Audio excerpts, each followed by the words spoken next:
As I begin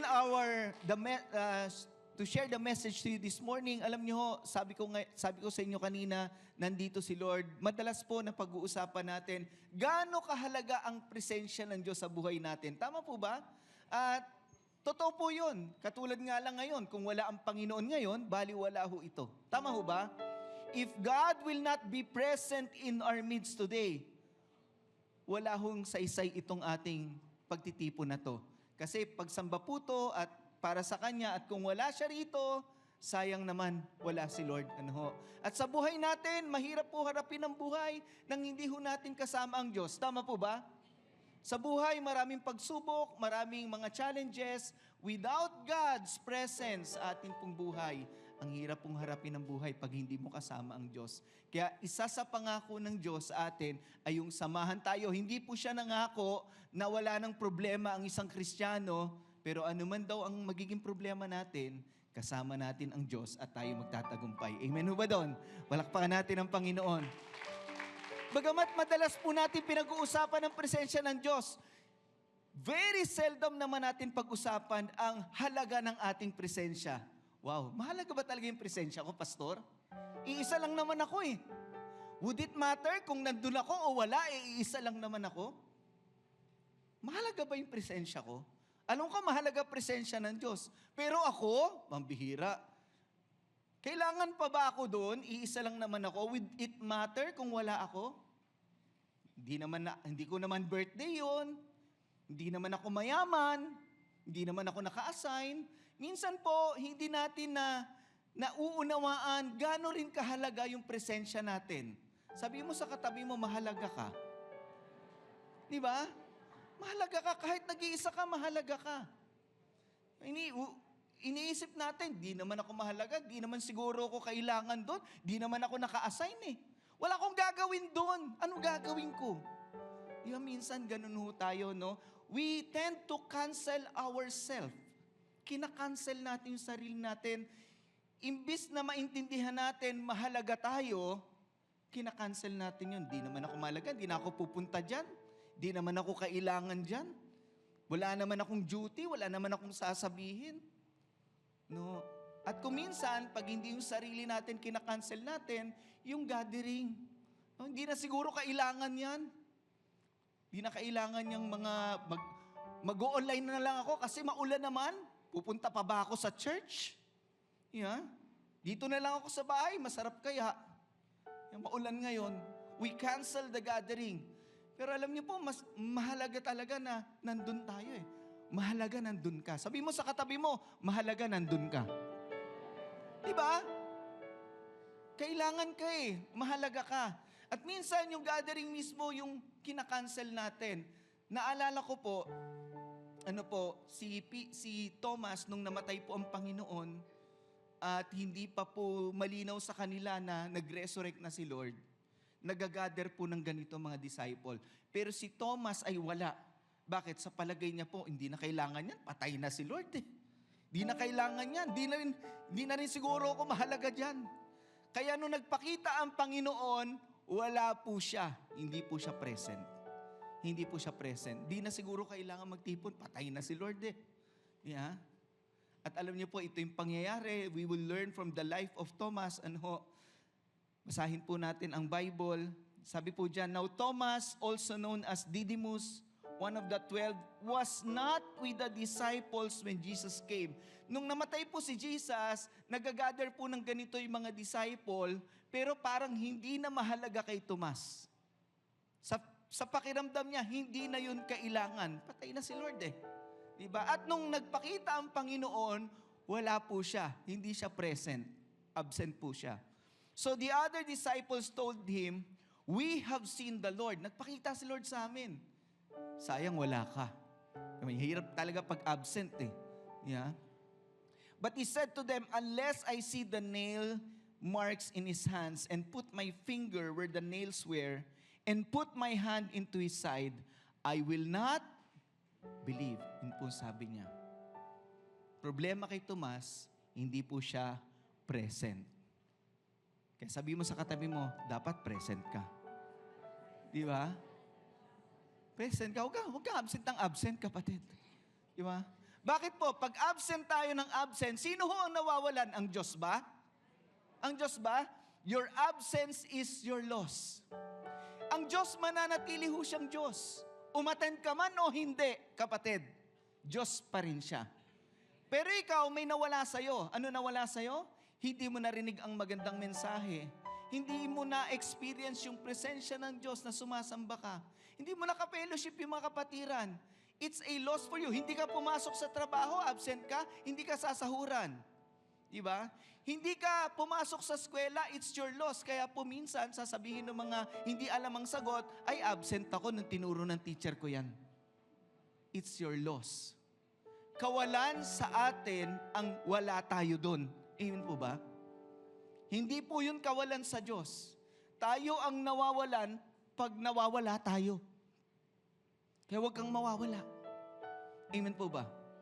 Si Tomas nawawala. Nagkakatipon ang mga disciple, nawawala siya. Sino nawalan? Siya. Nagpakita na ang Panginoon, kaya sabi niya, maniniwala lang ako pag nailagay ko na yung daliri ko sa butas ng kanyang kamay at tagiliran. Your absence is your loss. Kaya huwag kang absent, kapatid. Diba? Nag-outing mga kaibigan mo, sayang ang saya, pero hindi ka kasama. Sino nawalan? Ikaw. Ha? Sayang, your absence is your loss. Nagpakita ang Panginoon, present si Jesus, absent ka, it's your loss. Si Tomas, wala ho doon. Nawalan siya. At kapag tayo ho ay absent, ano ho ang kadalasan nangyayari? Anong hindi magandang nangyayari pag wala ka doon? Ikaw ang ano? But alam nyo na ikaw ang pinag-uusapan. Pwedeng ikaw ang topic. Siguro nag-uusap sila, wala si Tomas. Di ba minsan ganon yung, ay sayang wala siya, sakto pa naman sa kanya yung sermon ni Pastor. Di ba? May mga ganon eh. Pero ikaw ay nagiging topic. Si Tomas sayang absent to. Ano kaya pinagagawa nun? Di siya ang nawalan, ikaw ang nagiging topic, kapatid. Kaya para hindi ka maging topic, dapat present ka, mahihiya sila sa'yo. Gusto ka maingay, baka marinig niya. Hindi ka mapag-uusapan. Ay nako, bakit ho ba ang mga Kristiyano hindi present? Bakit? Nako alam niyo ho, pagigising ang mga pastor paglinggo at malakas ang ulan. Nagpapalpitate na ang mga pastor. Bakit? Baka konti ang umaten. Di ba? Kasi ang Kristiyano, may maidahilan lang, wala na. Di ba? Ay, umulan na malakas eh. Yeah? Di na ako sisimba. Mag-o-online na lang ako, may dahilan na eh. Di ba? Bakit ang Christian hindi present?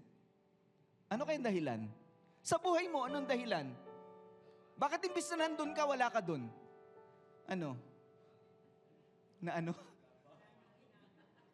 Sorry, may napandinig ko.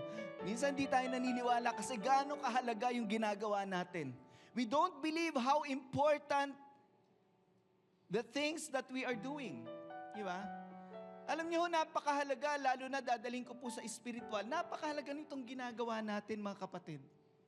Na, although paulit-ulit siya, na may memorize mo na nga eh. May video yan. Sa akyat si pastor. Sabihan nyo ng good morning. Pero napakahalaga nito sa buhay natin. You need to believe that what you're doing is something that is worth doing. Kaya minsan, ang tao wala kasi hindi siya naniniwala ganun kahalaga yun. Di ba? Kaya si Tomas absent kasi sa pakiramdam niya, mahalaga pa ba yun? Patay na si Lord eh. They don't believe. Kaya nga sabi niya, maniniwala lang ako. Kasi hindi na siya naniwala eh. Maniniwala lang ako pag nailagay ko yung daliri ko sa butas ng kanyang tagiliran at palad. Minsan ganun tayo, hindi tayo naniniwala, ganito to kahalaga sa buhay natin. Yung dinadaluhan nating mga gawain para sa Panginoon, kaya ang Kristiyano, kahit anong imbitasyon ng simbahan na ikaw ay makasama namin, ikaw ay to grow together with us, Sino dito gusto mag-grow? We need to grow together. Kasi hindi ka pwede mag-grow mag-isa. You cannot separate yourself and grow. We need to grow together. But you need to believe. You need to believe. No? Kailangan maniwala ka na it's worth going to church kahit maulan. It's worth enrolling in a discipleship class kahit mahirap, ilang linggo yan. You need to believe. The first hurdle for us is to believe. Sabihin natin malakas, believe. Kailangan maniwala ka eh. Di ba? Kaya ka nga nabubudol, naniwala ka sa nang budol sa'yo eh. Napaniwala ka niya eh. But God, alam niyo ho, napakahalaga ng Diyos sa buhay natin. Amen ho ba dun? Kaya, pagdating kay Lord, pahalagahan mo yun, kapatid. Maniwala ka. Hindi sayang ang para sa Diyos. Amen po ba? Hindi sayang ang para sa Diyos. Pangalawa, baka hindi yan ang problema. Baka busy ka. Diba? Puro bilang po to. Busy ang tao ngayon. Busy sa pangarap, busy sa relasyon, busy sa trabaho, busy sa maraming bagay. Ang tao, busy sa pinagkakalibangan, busy. Okay lang naman yun eh. Kaya lang, baka sa kabila ng kabisihan mo, nawala na ang sa Panginoon. Yeah, yun ang magiging problema lang ho dyan. Ito yung panahon ng kabisihan ng tao. Pero in spite of our busyness, don't ever forget about the Lord. Amen ho ba doon? Kapag ang presensya natin ay kailangan, mahalagang nandun tayo. Kahit iisa lang tayo. Mamaya tatalakayin ko bakit mahalaga ka. Merong kwento ang Panginoon yung the Great Banquet na merong naghanda ng bonggam-bongga. At may mga niyaya siyang mga tao, nasa Luke 14 po yan. Mga taong importante, mahalaga. Mga taong mahahalaga. Pero nung araw na ng banquet, nung handaan, ng pagtitipon na katulad nito, lahat po sila ay nagdahilan. May bago akong biling baka, hindi ako makakapunta, tetestingin ko, yung bagong kasal ako, hindi ako pwede, ganto ganyan. Lahat ng mga inimbitang mahahalagang tao, alam niyo ho, nagdahilan sila, hindi ako makakapunta, pasensya na. Ano feeling nung naghanda? Walang dadating. So sinabi niya sa kanyang alipin, tawagin mo yung mga tao sa labas, kahit sino. Kahit sino, kahit sa mga nasa kalye, tawagin mo, kahit mga lumpo, kahit sino. Papuntahin mo rito. At sila'y kumain ng aking masarap na handa. Ano po, at ang sabi diyan, at may sagot siya sa mga taong napakaabala. Naniyaya niya pero hindi man lang binigyang pahalaga yung kanyang paghahanda. Sabi po doon, for I tell you, none of those men who were invited shall taste of my dinner. Again, nawawalan ang taong nawawala. Ulitin ko po, nawawalan ang taong nawawala. Kaya huwag kang mawawala. Mahalaga ka. Amen po ba? Huwag kang mawawala. At kung hindi naman busy, baka burdened, maraming problema. Sino dito maraming problema? Kapag marami ka bang problema, mawawala ka o lalo kang lalapit sa Diyos? Lalo kang lumapit sa Diyos. Minsan ang tao, nabiburden na siya, nawawala pa. So ang tanong ko sa iyo, paano mo kakayanin yung problema mo kung puro burden ka na, wala ka pa? Yeah? Nawawala ka pa kay Lord. Mahirap kayanin pag hindi mo bibigyan pahalaga ang Panginoon sa buhay mo sa panahon na marami kang problema. Yung iba burdened. At kung hindi naman burdened, kaya ikaw, labawa marami kang problema, punta kang church ngayon, sigurado ko may touch si Lord sa'yo. Kahit papaano, hindi masasayang nagpunta kang church. Marami kang problema, o baka paglabas mo, baka hindi pa nga nasolusyonan eh. Pero may ginawa na ang Diyos. Naniniwala ako. May ginawa na ang Diyos doon. Kaya kung may burden ka, magsimba ka, manalangin ka, huwag kang mawawala. O baka, bitter ka. Marami pong tao, hindi na po nakikisama, hindi na po nakikihalubilo, Mawawala po kasi meron silang, bitterness, sama ng loob. Kapatid, yung sama ng loob, huwag mong hayaang ilayo ka niyan. Sa Panginoon, sa kapwa mo, hindi pwedeng maghari ang bitterness at yung bitterness na yan ang maging dahilan para ikaw ay mawala. Maraming taong nawawala dahil sa bitterness. Kaya bago ka mawala, at huwag kang mawawala, kailangan mo nang mawala yung bitterness sa puso mo. Ang tawag ko dyan, mga negative emotion, negative feelings. Yung mga negative feelings na yan, alisin mo. May kaaway ka ba? Tanong mo, may kaaway ka ba? Sige nga. Sige, tanongin nyo katabi nyo, may kaaway ka ba? Ha? Ba't mo alam? May kaaway ka. Bitter ka ba? Di ba? Ang bihira. Kaya may nawawala sa church, alam nyo? Dahil dyan, may nakaaway.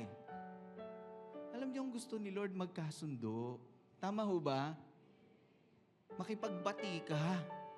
Di na mahalaga kung tama siya o mali ka. Ang mahalaga, magkaayos kayo. Di ba ganyan naman tayo sa Diyos?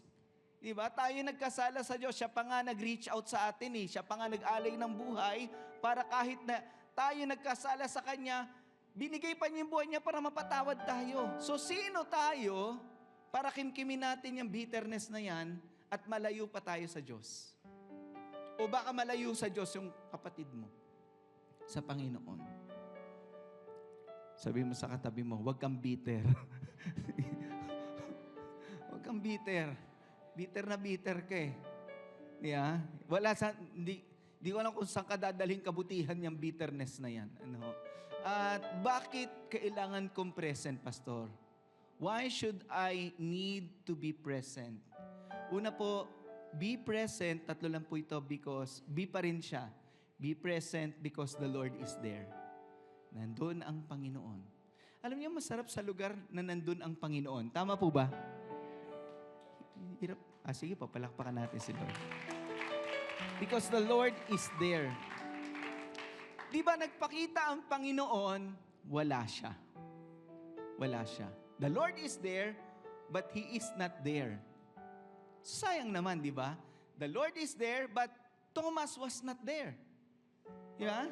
A week later, His disciples were in the house again. So lagi na pala silang nagkakatipon sa bahay para sambahin ng Diyos. Parang ganito. And Thomas was with them. Nasusundan niyo po? Ibig sabihin, nung una, absent si Thomas. Pangalawang pagkakataon, dahil lagi naman nilang ginagawa yon, asa na po si Thomas? And Thomas was with them. Though the doors were locked, Jesus came and stood among them and said, "Peace be with you." Tingnan niyo po Ito, may marami tayong maintindihan dito eh. Ang Panginoon, tingnan niyo po, nakalak ang pinto, pero nakapasok ba si Lord? Nakalak, pero pambihira nandun si Lord. Kaya wala makakapigil sa presensya ng Diyos kapag ginusto niyang maranasan natin to. Amen po ba? Walang makakapigil sa presensya ng Diyos once ginusto niyang maranasan natin to sa ating pagsamba. At isa pa, dito pala nang galing yung peace be with you. Peace be with you. Naalala nyo? Dito pala nang galing yung peace be with you. Peace be with you. Ang nagsabi pala nito si Lord. Naintindihan ko lang. Peace be with you. Wala po sa ating ganun. But this time, the Lord is always there when they gather together. Kapatid, narito ang Diyos. Hindi natin siya nakikita, pero nandito siya. Kasama natin siya. At pinakamaganda sa lugar na nandun ang Diyos. At alam nyo, ang presensya ng Diyos ay para sa presensya mo. Diba? Kung wala tayong lahat dito at nandito ang Diyos, paano? Diba? Of course, God is everywhere. But His presence is for us. His presence is for you. His presence is for me. His presence is for our presence. Kaya nga nangako siya kung merong dalawa o magkakatipon sa pangalan ko, nandun ako. Because of your presence, I will be present. Dahil nandyan kayo, nandyan din ako. Kaya nandito ang Diyos, naniniwala ako. Hindi ka lang namin makita, Lord, pero nandito ka. Niniwala po ako dun. Di ba? Sabi niyan, for where 2 or 3 have gathered together in my name, there I am in the midst of them. Kaya pag tayo kumakanta, ini-intro natin sa ating kalagitnaan ng Panginoon. Naghahandog tayo sa Panginoon. Naniniwala tayo doon. Hindi tayo katulad ni Tomas na hindi naniniwala. Kayo mga nandun pero hindi naniniwala. Pambira na hindi nila nararanasan ng Diyos eh. Kaya kapatid, gusto mo maranasan ng Diyos? Laging magsisimula sa iyong paniniwala. Maniwala ka. Kasama natin ang Diyos. It's beautiful when God is present. Napakaganda kapag nandun ang Diyos. Tama po ba? And meron pong verse sa Bible, kung familiar kayo sa Old Testament, Ezekiel.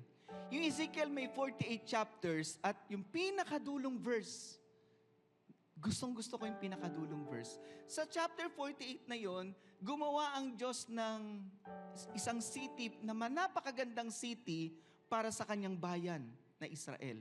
Napakagandang syudad. Ginawa ng Diyos para sa kanila. Ano ho? At dinescribe po dyan, ito na po yung last verse ng book na yon. Sabi dyan, the city shall be 18,000 cubits roundabout. Di na natin alam kung paano sukatin yan. And the name of the city from that day shall be, ano rin ipapangalan sa city na yon? The Lord is there. Ang ganda, no? Di ba ang gandang syudad nun? The Lord is there.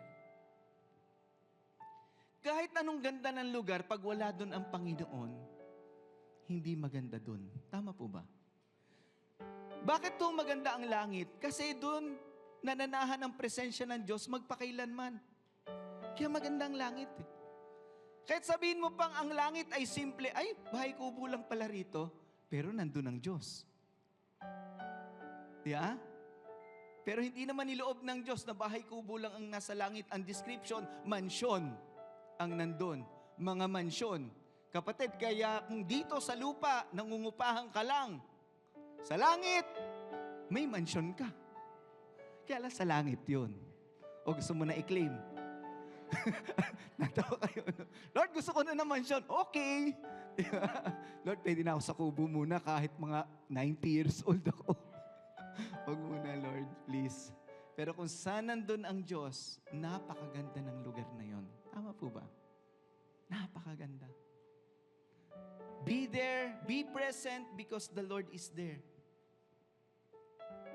Linggo, imbis nasa kung saan lupa-lup ka, punta ka sa church. Yeah? Kahit anong dyan, kaya kami po, rule namin yan, kapag nasa abroad, sisimba kami. Hahanap kami ng church doon. Bakit? Iba rin ang experience. Di ba? Kahit maliliit ang simbahan sa abroad, iba rin ang experience, di ba? Nandun din naman si Lord. Pangalawa, be present to be an encouragement. So you could be an encouragement.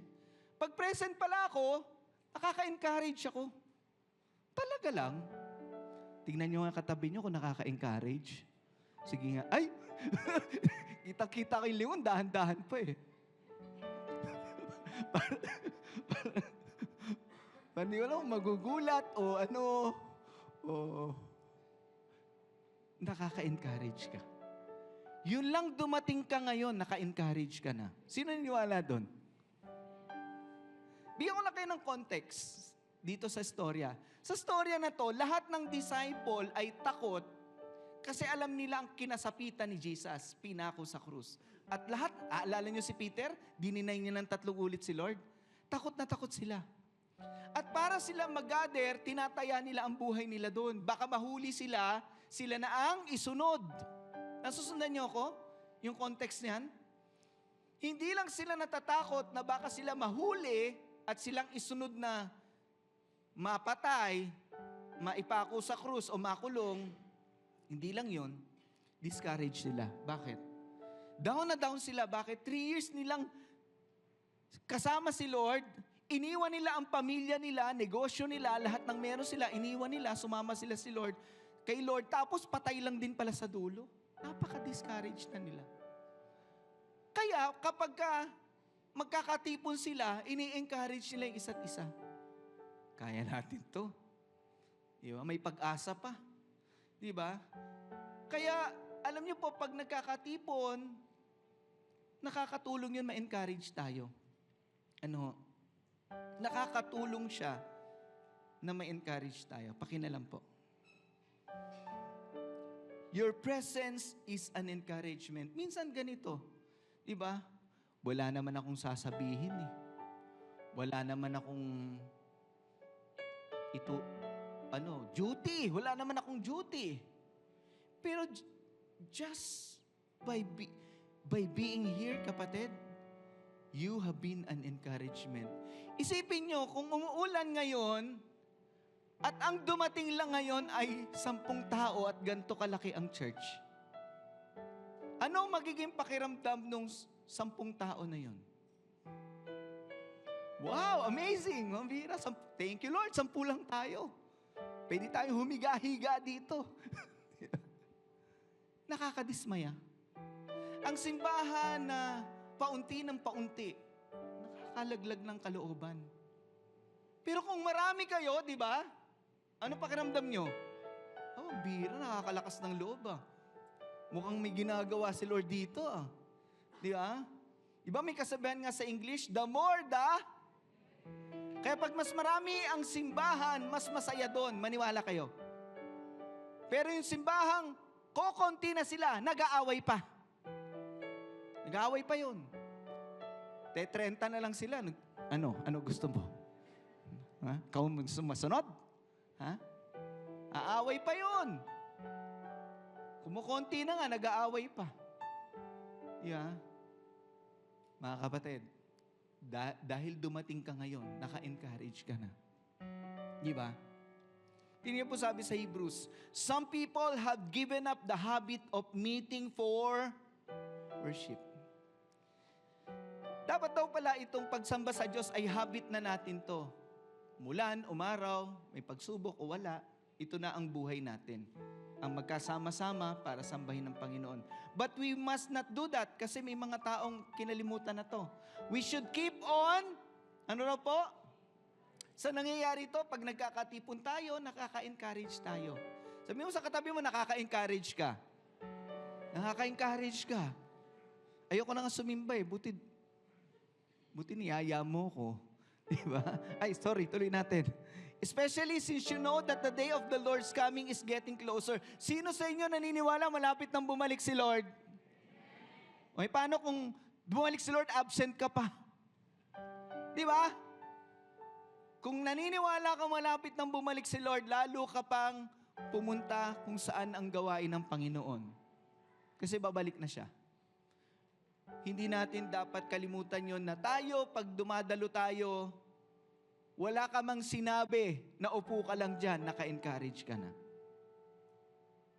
Na mga tao may pinagdadaanan sa buhay, ikaw nakarating pa rin dito. Sino dito maraming pinagdadaanan? Huwag na magtaas ng kamay. Pero nakarating ka. May pinagdadaanan din siguro yun, pero nakarating.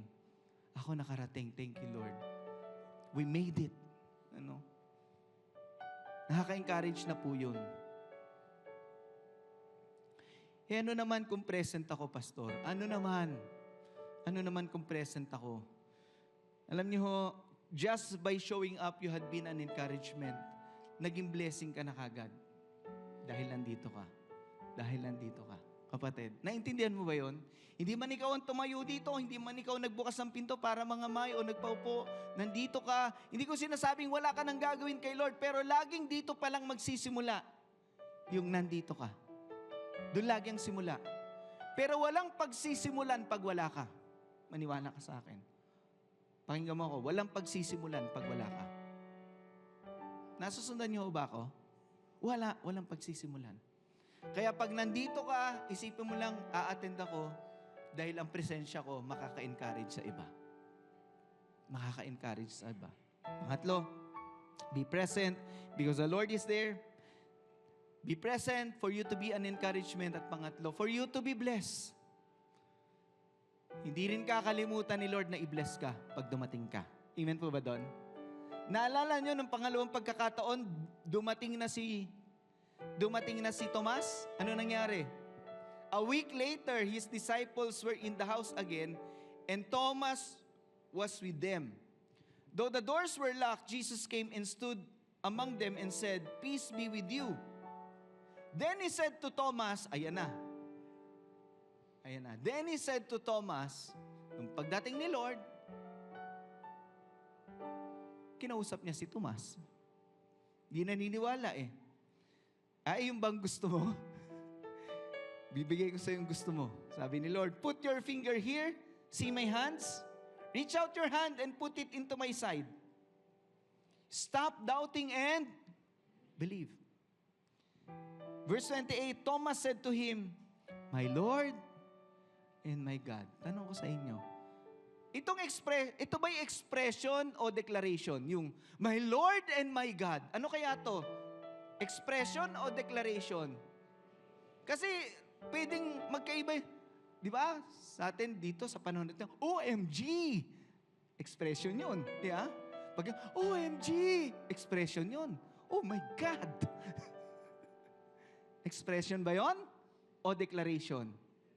Declaration kasi sabi niya, "My Lord and my God." Aking Panginoon at aking Diyos. Alam niyo po, mas lalo nating nakikilala ang Diyos kapag nandoon tayo sa pagkakatipon. Maniwala kayo. O nakikilala natin ang Diyos ng personal, pero nakikilala rin natin ang Diyos ng sama-sama. Tama po ba? Nakikilala natin ang Diyos ng sama-sama. At ito ang deklarasyon niya, "Panginoon ko at Diyos ko." Ikaw ang aking Panginoon, ikaw ang aking Diyos. At alam niyo, sino naniniwala? Diyos Jesus. Sa ating church, Diyos Jesus. Hindi siya tao lang, hindi siya mababa, Diyos siya. Sa church natin. I pray you share the same belief. Although Trinitarian ang church natin, we believe in the Father, the Son, the Holy Spirit, but we believe that Jesus is God. Ano naman na mapapala ko dyan? Siguro, kasi sabi doon, so you would be blessed. Ano mapapala ko dyan? Alam niyo po, madali nating maintindihan. Sino dito, pagdating po sa trabaho, napaka-dedicated nyo? Merong mga tao talagang perfect attendance. Hindi nalilate. Pagdating sa trabaho. Tama po ba? Perfect attendance, hindi nalilate. Pagdating po sa trabaho. Meron ba dito nun? Ay, wala. Ay, wala po akong work pastor eh. Ay, ganun ba? O di pag-pray natin, magka-work ka. Pero, may mga may work na perfect attendance, hindi nalilate. Bakit kaya? Bakit kaya? Siyempre, alam nila ang benepisyo at pagpapala sa pagiging perfect attendance at hindi nalilate. Siyempre, pwede kang ma-promote. Tama po ba? Mapapansin ka.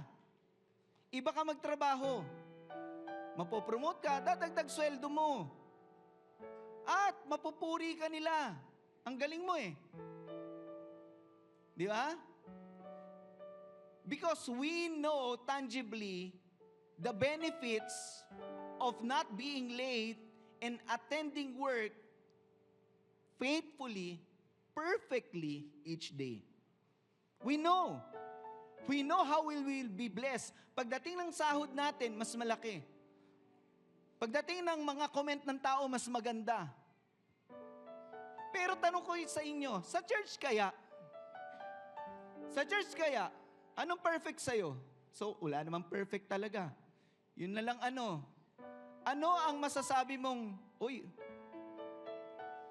at least na lang, wag na yung perfect. At least. Ano yung at least sa'yo? List na yun, ha? At least, inabot ko si pastor. Yeah? Proud ka pa nun, ha?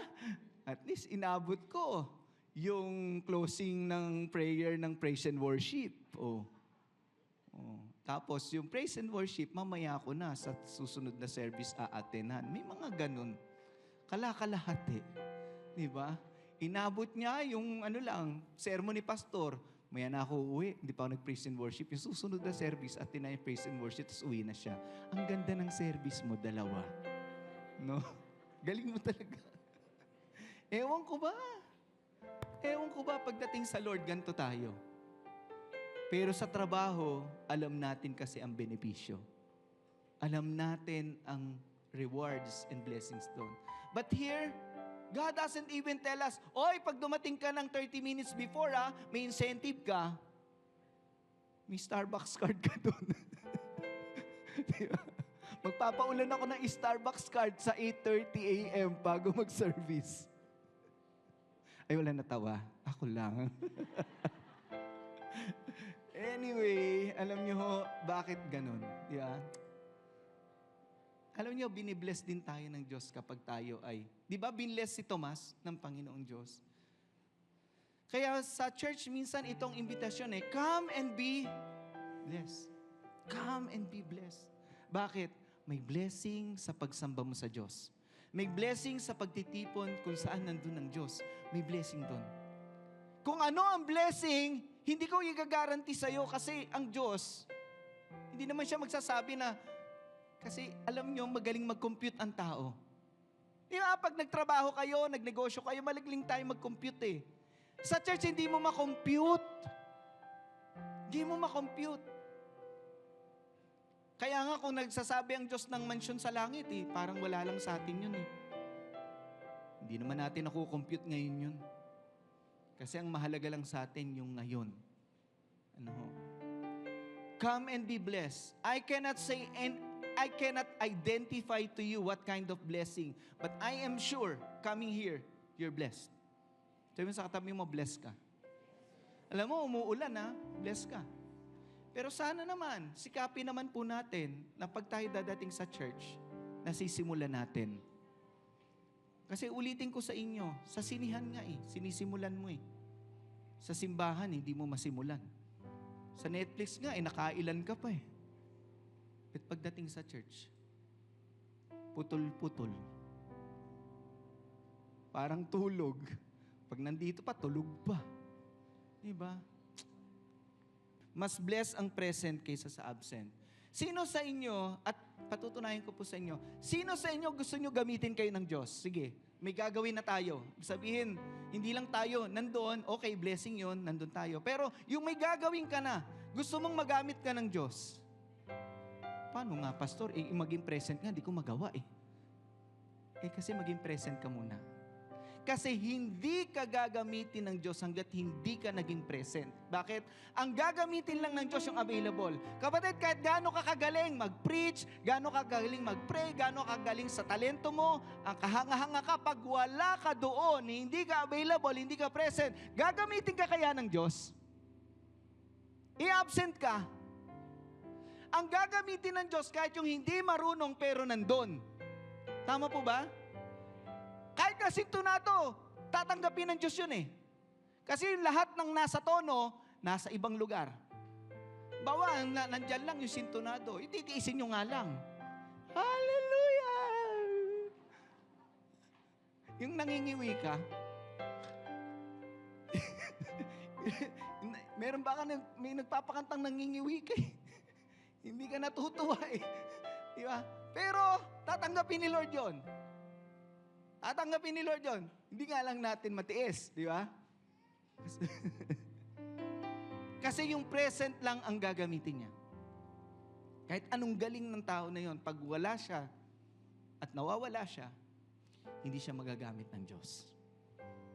Nga kapatid, ang una mong ministry ay yung ministry na magiging present. Alam niyo, natutuwa ako dito sa church, merong mga matatagal na. Sa tuwing magpapatawag ang church, sila rin yung mga mukha na yun. Eto na naman ako. Di ba? Meron naman activity ang church, kami ulit. Di ba? May sumba kahapon, sumba rin kami. Di ba?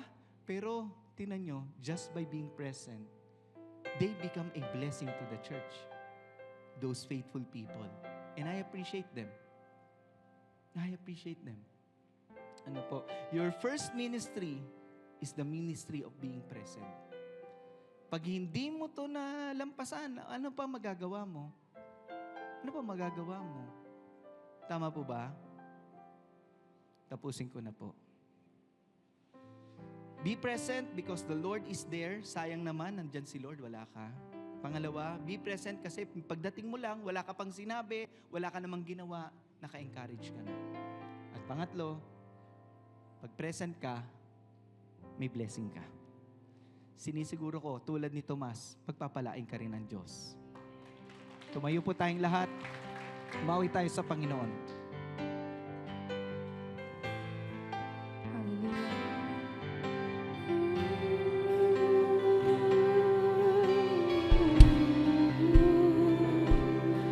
Can we all raise our hands? Come on. Oh God, we want to offer you our lives. Oh, here I am. Take me as an offering.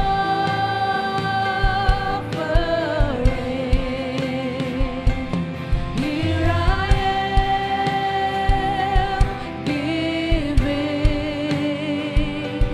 every heartbeat for your glory. Here I am, take me as an offering.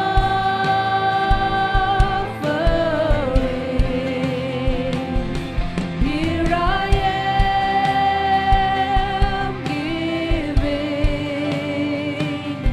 every heartbeat for your glory. Here I am, take me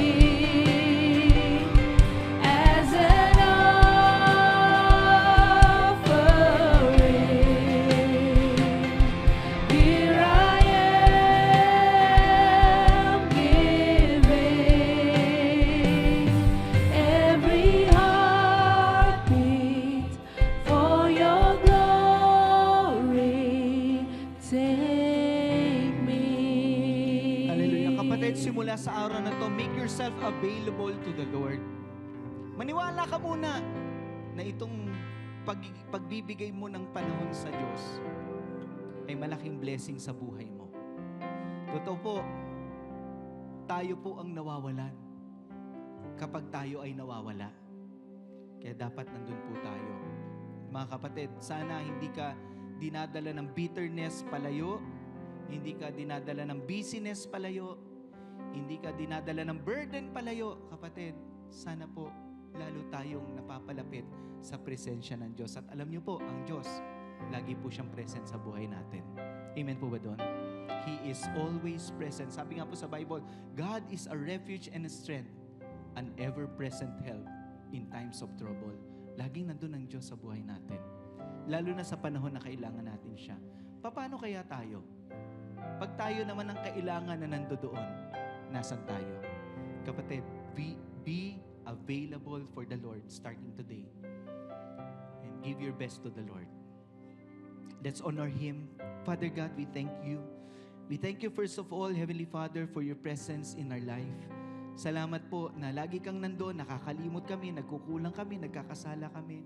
Panginoon, lagi kang nandoon sa buhay namin. Sa mga panahon ng pagsubok, pangangailangan, nandoon ka. Hindi ka nawawala, Lord. Hindi ka nagsasawang samahan kami. We thank you for your presence, Lord. And Lord, gusto naman naming suklian, Panginoon, gusto naman namin kahit papano, Lord God, ay kami po ay makabawi-bawi man lang sa inyo, Panginoon. Lord, sana po sa buhay namin, Lord God, we pray in our life that we would be able to give something to you, Lord. Ang pinakamahalaga yung presensya namin. Lord, we can give you our offering. We can give the best offering, Lord. But Lord, if we're not there, Lord, sometimes yun ang gusto mo, yung aming presensya ay makapiling mo, Panginoon. For your presence is for our presence, Lord. Ang presensya mo ay para sa presensya namin. Salamat po, Panginoon. And Lord, nawa tumanim sa puso namin to, bumago to sa buhay namin. Lord, binubuksan namin ang puso namin sa iyo. Baguhin kami ng iyong salita at pagpalain kami nito, Panginoon. Salamat po sa iyo, Panginoon. At Lord, knowing that our presence will be an encouragement, knowing that when we are here, we are present, you are also present, knowing, Lord, and believing, Lord God, that when we are present, your blessings will also be there. Salamat po, Panginoon. Salamat sa iyo. Purihin ka sa umagang ito. Ito ang aming pagsamba. Tanggapin mo po, O Diyos, kasama ka namin. Purihin ka. Mga kapatid, taas natin ang ating mga kamay. Tanggapin natin masaganang pagpapala ng Diyos. The Lord bless you and keep you. The Lord make His face to shine upon you. The Lord be gracious to you and turn His face towards you and give you peace in the name of the Father, the Son, and of the Holy Spirit. Amen and amen. Happy Sunday po.